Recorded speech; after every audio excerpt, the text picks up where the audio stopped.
Olá, queridos, bem-vindos à paz do Senhor Jesus. Hoje nós vamos para a quinta lição desse trimestre, estudando sobre a primeira carta de Paulo aos Coríntios, com o tema Casado ou Solteiro? Eis a questão. E a leitura em classe está em 1 Coríntios, capítulo 7, do verso 1 ao 24. E os tópicos que vamos abordar são eles. Primeiro, casar ou viver solteiro. Segundo, os solteiros. E terceiro, os casados.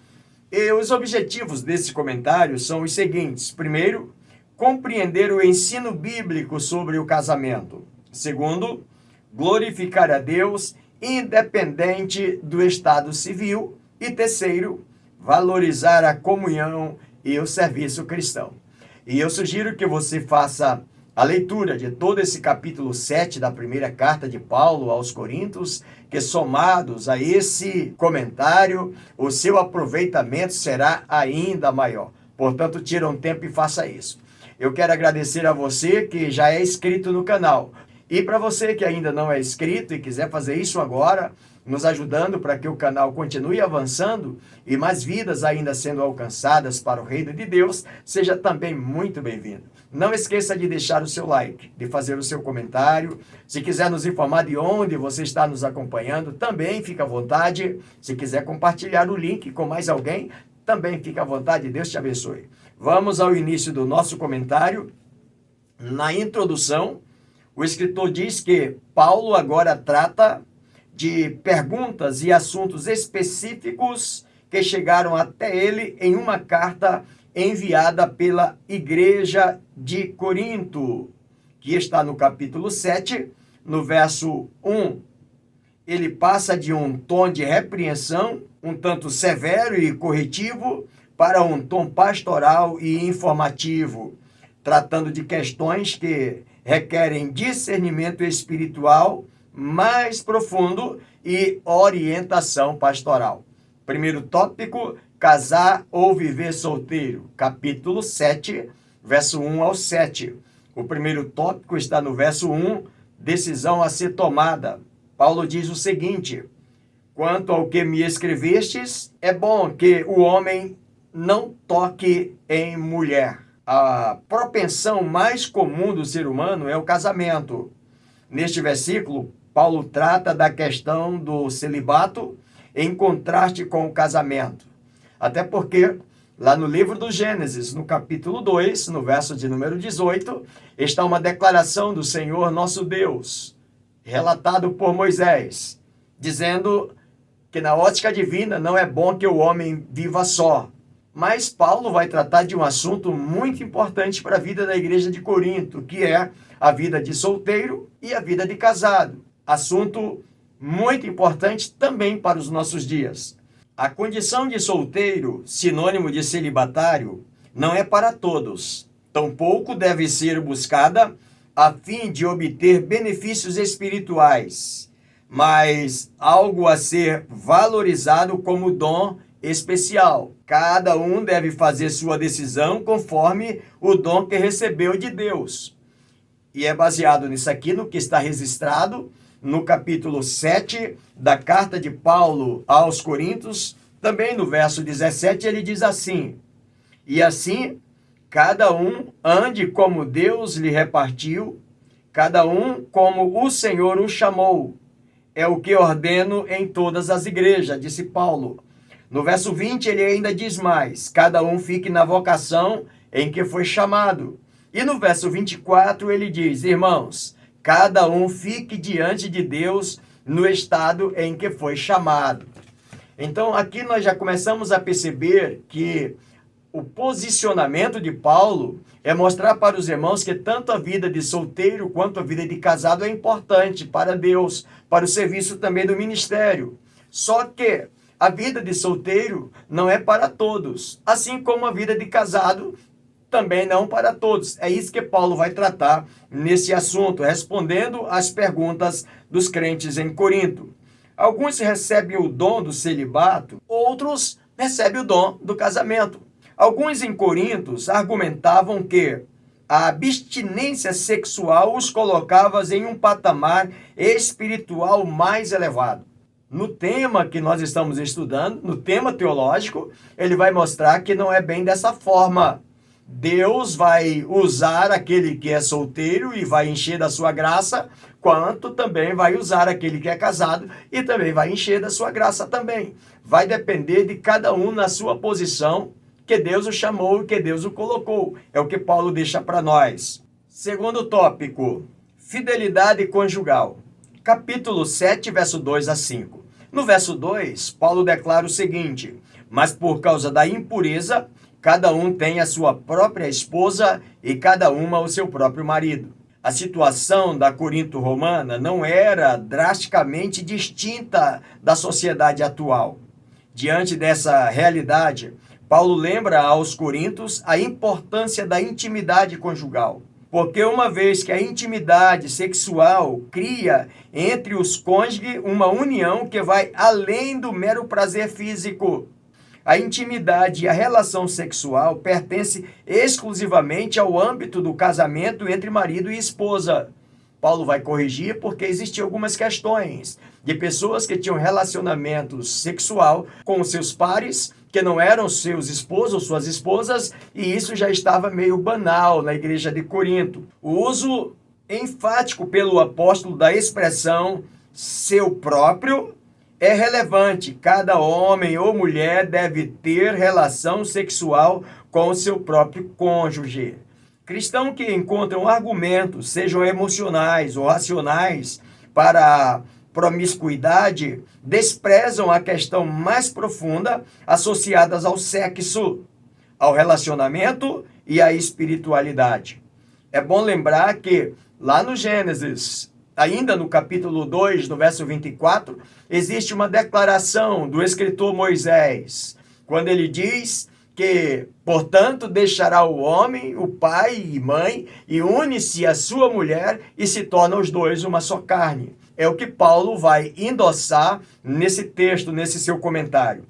Terceiro subtópico, a abstinência no casamento. Versos de número 5 do capítulo 7, ele diz assim: não vos priveis um ao outro, salvo talvez por mútuo consentimento, por algum tempo, para vos dedicardes à oração e, novamente, vos ajuntardes, para que Satanás não vos tente por causa da incontinência. É interessante, Paulo vai mostrar também aos crentes, para um momento mais específico de oração, ou de comunhão, ou de consagração, o sexo não é prejudicial, ou não é problema, mas que, se o marido ou a mulher quer se abster, ele pode fazer, desde que seja combinado com a sua esposa ou com seu esposo. O que Paulo vai mostrar é que, em vez de considerar a intimidade sexual pecaminosa ou vê-la como obstáculo para a verdadeira espiritualidade, Paulo a enxergava como um fator de comunhão entre os cônjuges e de proteção contra o pecado, ou seja, uma vez de que esse relacionamento sexual em dias é como que tampar uma brecha para que o inimigo não tente nem o homem, nem a mulher. Aliás, é a questão de responsabilidade tanto da esposa quanto do marido, certificar-se de que a intimidade sexual permaneça constante e habitual. Ele está mostrando aqui, olha, meus irmãos, para vocês que são casados, o relacionamento sexual deva haver uma averiguação entre vocês para que seja isso constante e habitual. Não pode perder o hábito, não pode deixar de ser constante. O distanciamento sexual ou o desinteresse de uma das partes abre porta para a tentação e dar a Satanás oportunidade para romper a união entre os cônjuges. É isso que Paulo quer dizer, olha, se vocês estão casados e um se priva do outro sem o mútuo consentimento, ele está dizendo que se quiser se consagrar, quiser viver um momento mais de comunhão, é um momento específico que eu estou querendo. Qual o tempo? Não, eu preciso de 3 dias, eu preciso de 8 dias, eu preciso de 10 dias. Se a esposa disser, tudo bem, meu marido, você está livre, durante 10 dias eu vou tolerar, eu vou esperar. De igual forma, Se é a esposa que está querendo e o marido está dizendo, tudo bem, eu vou tolerar, eu vou esperar. Mas que isso não saia dessa rotina, porque se sair, pode abrir uma brecha para Satanás tentar esta pessoa, esse homem ou esta mulher, que de repente está desejoso do prazer, mas a esposa ou o esposo está se negando e Satanás então pintar alguém aí bordado, bonitinho, com uma linda oportunidade. É isso que Paulo quer dizer, para que Satanás não vos tente. A ênfase de Paulo sobre mutualidade nessa questão demonstra o caráter santo e protetivo do casamento cristão. Paulo vê o sexo no casamento como uma blindagem no casamento. Paulo não está dizendo que o sexo é um atrapalho para a vida espiritual de um homem ou de uma mulher casado legalmente, que tem os atos sexuais legalmente. Não, ele não vê como um atrapalho, mas sim como uma blindagem para a vida espiritual, que Satanás não tem brecha para oferecer coisa nenhuma, porque lá eles estão bem servidos. Os cônjuges não devem se ver como pessoas que simplesmente resolveram morar juntos no mesmo lugar para dividir uma cama e um espaço de convívio, sem qualquer compromisso permanente. Ou seja, deixou claro aqui para todos que a vida de um casal é um compromisso permanente, não simplesmente por algum objetivo qualquer, e esta vida ativa na questão sexual não existe atrapalho para que desenvolvam uma vida sã espiritualmente. Esta é a linguagem de Paulo com respeito ao casamento. Segundo tópico, os solteiros. Capítulo 7, verso 8 ao 11. Primeiro subtópico, simplesmente solteiro, verso 8 e verso 9. Paulo diz o seguinte: aos solteiros e viúvos, digo que lhes seria bom se permanecessem no estado em que também eu vivo. É interessante observar nesse ponto do comentário que a forte ênfase sobre o casamento na maioria das igrejas evangélicas dá a impressão de que a condição de solteiro é indesejável e deve ser considerada uma infeliz situação temporária. Interessante a ótica do escritor, para que a gente possa olhar para o solteiro e valorizar não simplesmente como uma situação infeliz e temporária que vai passar, mas que seja valorizado, porque pode ser que esse solteiro tenha um dom de Deus que ele consegue viver solteiro sem ter, quem sabe, o desejo da lascívia, do pecado, e ele consegue viver. E a gente possa estar dizendo que vida de solteiro não dá para ter responsabilidade na igreja. Vamos avaliar com cuidado esse comentário, porque ele é muito importante.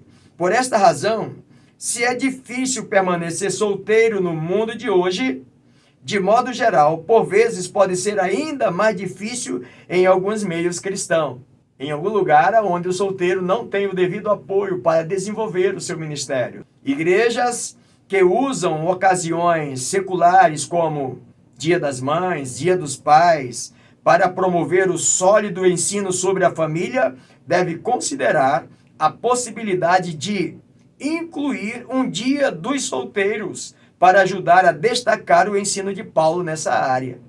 Interessante a ótica do escritor. E assim nós o fazemos mesmo, né, irmãos? Todas as nossas igrejas, Dia dos Pais, Dia das Mães. É difícil parar para pensar nisso aqui. Olha, nós vamos fazer agora, nesse mês, nós vamos tirar um dia para celebrar um dia para os solteiros, para dar ênfase, para encorajá-los, para animá-los, que eles também são bem-vindos, que eles também têm um potencial grande na obra de Deus. A igreja com ministérios cristãos voltados para solteiros que tem como objetivo ajudá-los a viver bem nessa condição, como também a encontrar outras pessoas com potencial de amizade que equivalem a um casamento bem-sucedido, se for o caso. É interessante que quando se valoriza isso aqui, está valorizando aquela vida e que esse solteiro também não entra no desespero que ele tem que se casar, porque ele não está sob pressão. E uma vez que ele consegue viver essa vida de solteiro, vivendo, sendo fiel a Deus, vai encontrar também, pode encontrar uma outra pessoa com um potencial de amizade que valorize e de repente também um bem-sucedido casamento, se esse for o caso.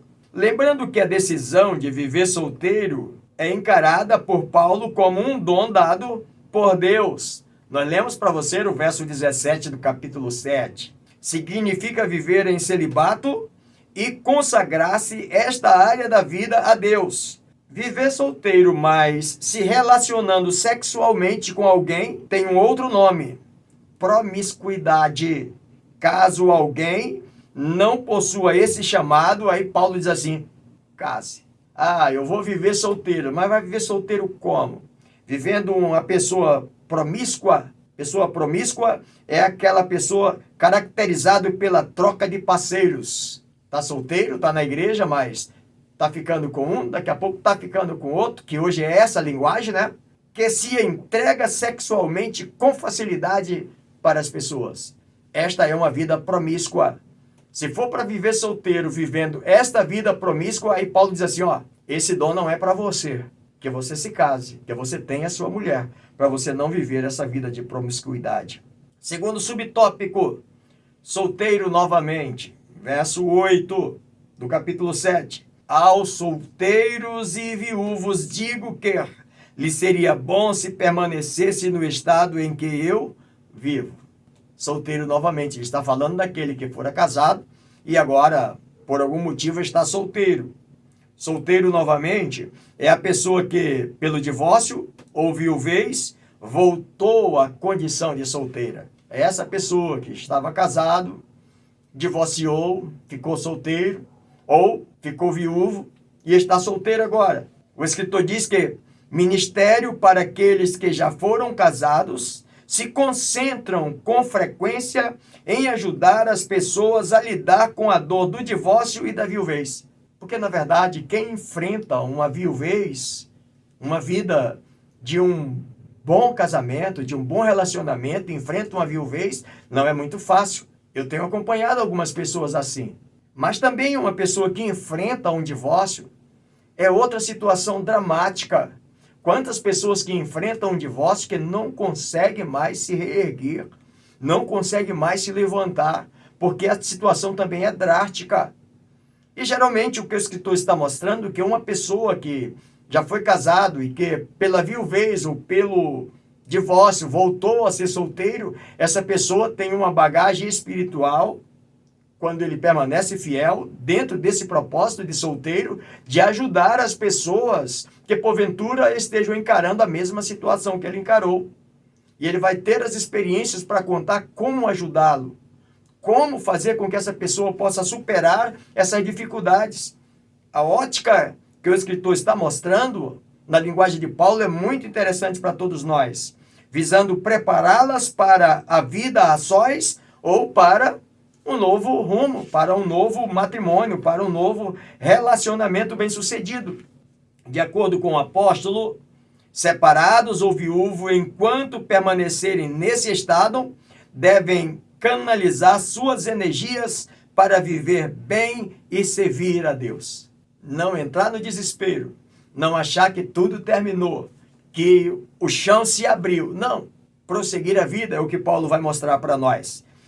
Vamos seguir. Terceiro subtópico, que não se casem. Capítulo 7, verso 11. Se, porém, ela vier a separar-se, que não se case ou que se reconcilie com o seu marido. Segundo alguns escritores, Paulo aqui ele não está falando de que essa separação tenha sido por algum ato de traição, por algum ato de um relacionamento sexual ilícito. O que Paulo está dizendo é o seguinte: o dom do celibato não é para qualquer pessoa, somente para aquele que Deus o chamou. E alguém que está casado e agora diz assim, não, eu vou viver a vida de solteiro, porque eu quero uma espiritualidade maior e não consegue, é nesse aspecto que o escritor está mostrando que Paulo estaria aconselhando, possivelmente nesse aspecto, dizendo, olha, se você casou e por alguma questão está se separando porque quer viver uma vida de uma maior espiritualidade diante de Deus e você não consegue, aí o que é que ele está dizendo? Olha, que volte e se reconcilie com seu marido. Não arranje outro. Ah, não, eu me separei porque eu queria viver uma vida mais santa, mas aí eu não consegui, eu vou casar de novo. Não. Aí é aqui que Paulo está dizendo, olha, que volte, que se reconcilie com o seu marido. E Paulo então deixa claro que o marido não se aparte da sua mulher. É nesse aspecto aqui. Embora que poderia ser que tivesse alguma outra questão no meio disso aí. Mas, segundo alguns pensadores, seria isso que Paulo estava mostrando.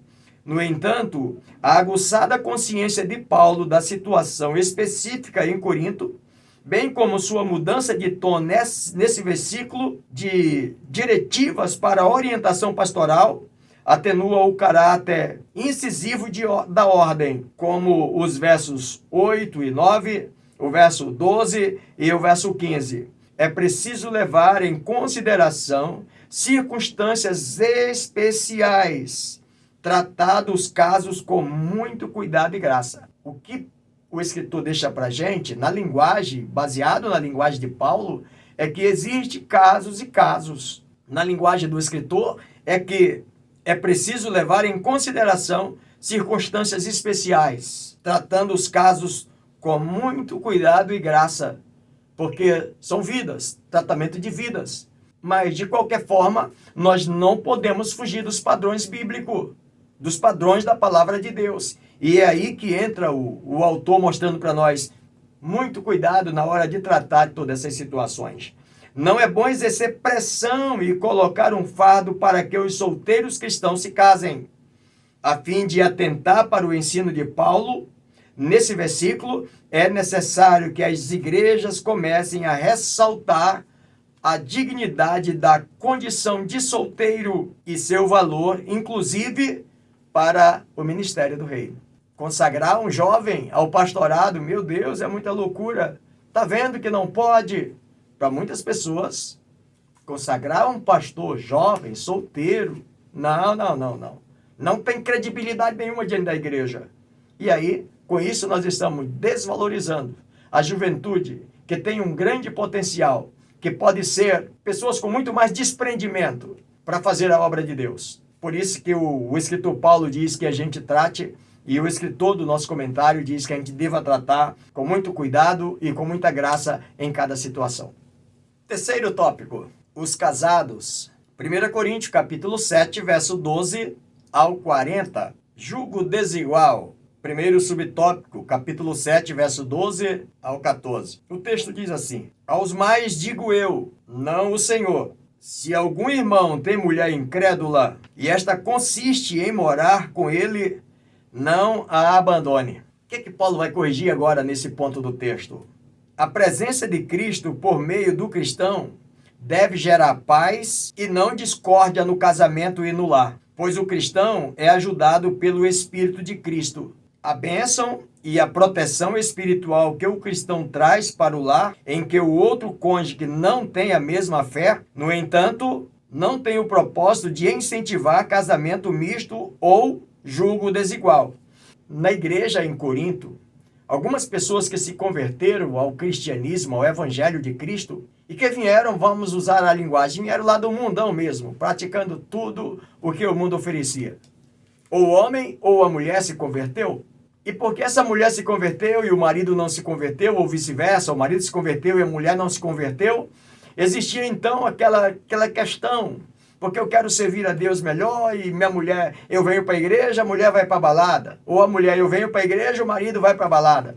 O que Paulo queria mostrar era o seguinte: se esta mulher que não se converteu, ou esse homem que não se converteu, persiste em viver com esta pessoa que se converteu e apoiá-lo naquilo que a sua decisão de fé, o que ele queria dizer é o seguinte: não deixe, porque existia também algum tipo de comentário de alguém que deveria estar incentivando, dizendo assim, ó, tu tem que deixar esse homem aí. Quem sabe alguém usando a linguagem, você agora é cabeça, você precisa mandar ele se catar e você precisa arranjar um homem que seja um homem de Deus. Da mesma coisa, quem sabe esse mesmo conselho era dado para algum homem que se converteu e a mulher não se converteu. Ô irmão, você precisa de uma varoa, Deus está colocando diante de você uma varoa altamente espiritual que vai somar com você. Paulo estava exatamente corrigindo essas situações, para que os crentes não tomassem esse caminho ignorado, que ele continuasse vivendo. Ele crente e a mulher descrente continua vivendo. Olha o que ele diz no texto. Mas ele oferece uma palavra de encorajamento e confiança para o cônjuge cristão que recebeu Jesus como Senhor e Salvador já dentro desse relacionamento. Essa é a palavra de Paulo, dentro desse relacionamento conturbado. Geralmente, a desigualdade entre um e outro é comparada a um objeto denominado jugo. O jugo era uma peça de madeira que servia para alinhar dois animais para fins de trabalho no campo. O objetivo é que o trabalho seja dividido em dois coordenadamente, para que não seja dificultada a ação por uma só pessoa. Na hora de você casar, você que é crente, não se meta num jugo desigual. O jugo desigual era quando você colocava um animal mais forte e outro mais fraco. Então, esse mais fraco não tinha o mesmo rendimento que tinha o mais forte. E o mais forte sofria, então, além de fazer o seu trabalho, fazer o trabalho do outro e ainda rebocar o outro. Era isso que Paulo dizia, não vos prendais a jugo desigual. Mas uma vez que essa pessoa veio para o evangelho, casou, se converteu e o outro não, o que Paulo vai dizer?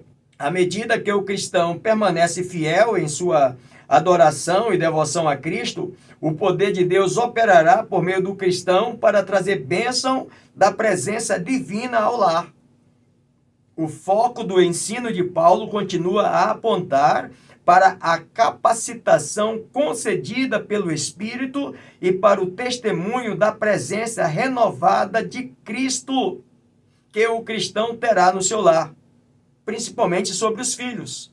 Aí no verso 14 ele vai dizer, agora os filhos de vocês que eram impuros, mas por causa do seu testemunho, por causa da sua presença, da sua vida de fidelidade, você que se converteu, agora a bênção de Deus vai sobre os seus filhos que anteriormente não eram abençoados, mas agora serão abençoados por seu intermédio. Homem ou mulher que se converteu naquele lar e está lá caminhando, e que o marido ou a mulher que não se converteu, mas permite que caminhem juntos. Segundo subtópico, divórcio. Capítulo 7, verso 15 ao 27. Você percebe que o escritor, o apóstolo, ele vai abrangendo todos os assuntos relacionados a essa vida conjugal, familiar, vida de solteiro, vida de casado.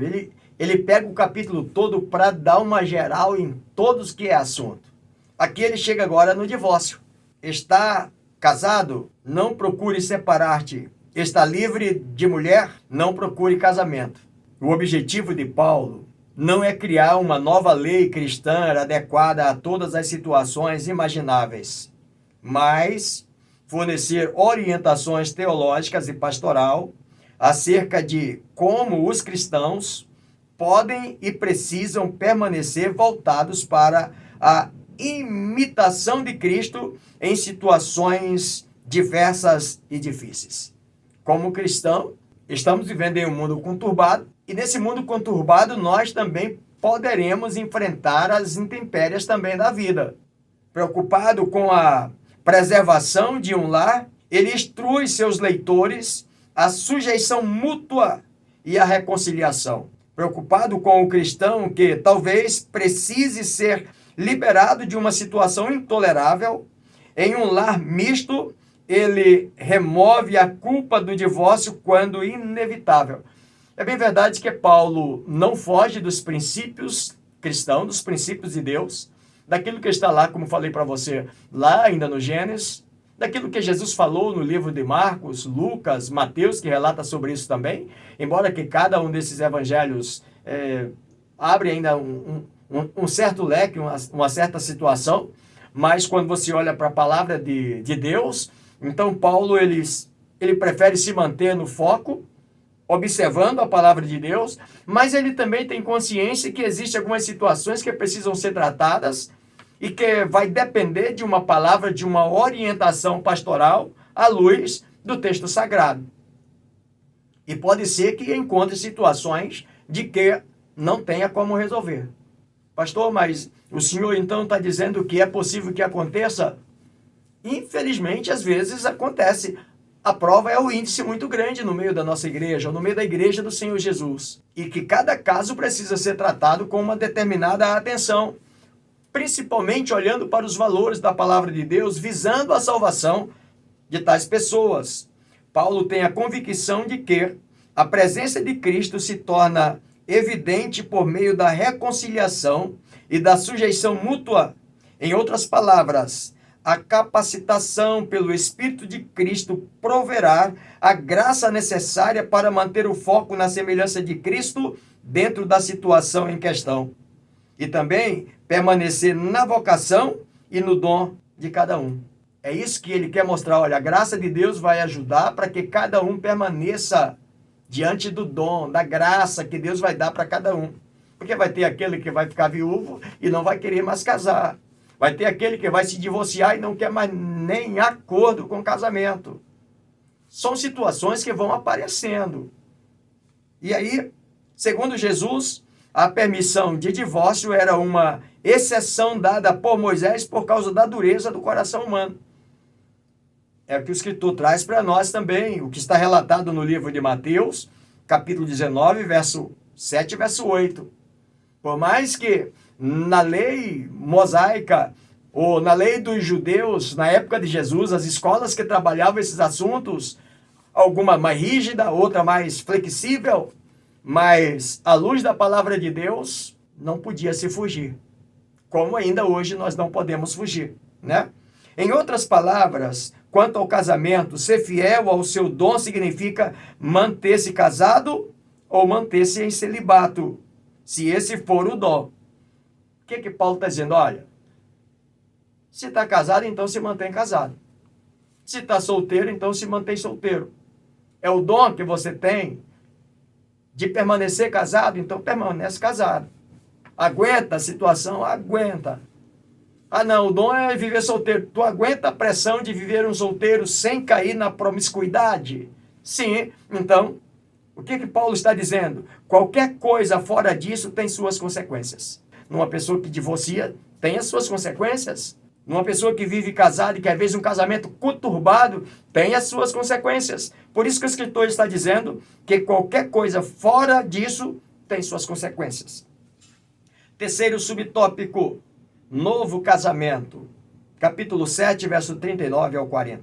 O texto diz assim: a mulher está ligada enquanto vive o marido. Contudo, se falecer o marido, fica livre para casar com quem quiser, mas somente no Senhor.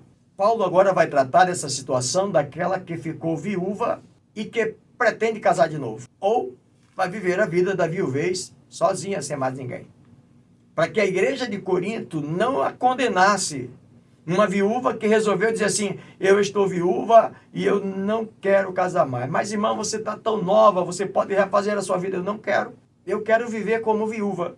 Mas pode ter aquela outra que ficou viúva e alguém dizer assim: poxa, mas já vai casar de novo, bem, o marido não morreu. O que Paulo queria mostrar é o seguinte: uma vez que o marido morreu, então está livre para o novo casamento. Só que aí tem uma preocupação do apóstolo Paulo: desde que minha irmã, meu irmão, seja no Senhor. Divórcio e novo casamento é contemplado nesse texto como exceção e não como regra. Tanto um divórcio quanto um novo casamento, né? O que o escritor está mostrando para nós. Somente quando inevitável, né? Um divórcio, um novo casamento. Inevitável, não teve jeito. A conciliação e a restauração do casamento são possíveis mesmo depois do divórcio e devem ser buscados em lugar de um novo casamento. O que o escritor queria mostrar aos crentes de Corinto era: mesmo que divorciou, ainda há possibilidade de buscar e de refazer e de recasar novamente. Nos últimos versículos do capítulo 7, Paulo expõe sua preocupação com as viúvas e viúvos e acrescenta que o vínculo matrimonial perdura enquanto ambos os cônjuges estiverem vivos. Em caso de morte de alguns deles, essa união é dissolvida e o cônjuge vivo fica livre para viver solteiro ou para casar com quem quiser. É aquilo que nós já comentamos no próprio texto durante todo esse capítulo. Mas aí, novamente, Paulo tem a preocupação. Você ficou solteiro? Você vai casar de novo? Ou você ficou solteira? Vai casar de novo com alguém no Senhor? Quando ele está falando com alguém no Senhor, é alguém que tenha os mesmos ideais, alguém que tenha a mesma fé, que professe o mesmo Deus, que tenha os mesmos princípios. Por quê, pastor? Porque pode ser que, de repente, você viveu um casamento anterior conturbado por causa disso. E agora vai encarar qualquer outra situação de novo. Por isso que Paulo diz, olha, ficou viúvo, vai casar de novo, mas no Senhor. Paulo dá 2 conselhos para as viúvas naquele contexto. Primeiro conselho, fiquem como vocês estão. Está viúvo, se divorciou, fica sozinho. Melhor, fica. Mas o segundo conselho, se você decidir casar, case-se, mas no Senhor. E aí, o casamento no Senhor indica que deve ser em amor e fé. Isto significa maior probabilidade de harmonia e compartilharem a mesma fé. O amor supremo chega quando 2 pessoas se amam entre si e quando seu amor é comum em Cristo. Vivem juntos, oram juntos e a vida e o amor se combinam para ser um ato contínuo de adoração a Deus. Esta era a preocupação do apóstolo Paulo, com tudo que ele comenta. E a aplicação pessoal diz assim, a igreja deve apoiar a condição de solteiro como honrada e produtiva para Deus, assim como apoia o casamento, promovendo iguais iniciativas e oportunidades a ambos os casos. Que Deus nos abençoe. Espero, meu querido irmão, minha querida irmã, poder ter te ajudado mais uma vez, contribuído um pouco mais nesse assunto tão forte. Mas até a próxima oportunidade, se o Senhor Deus assim nos permitir. Até lá, se Deus quiser. Deus te abençoe.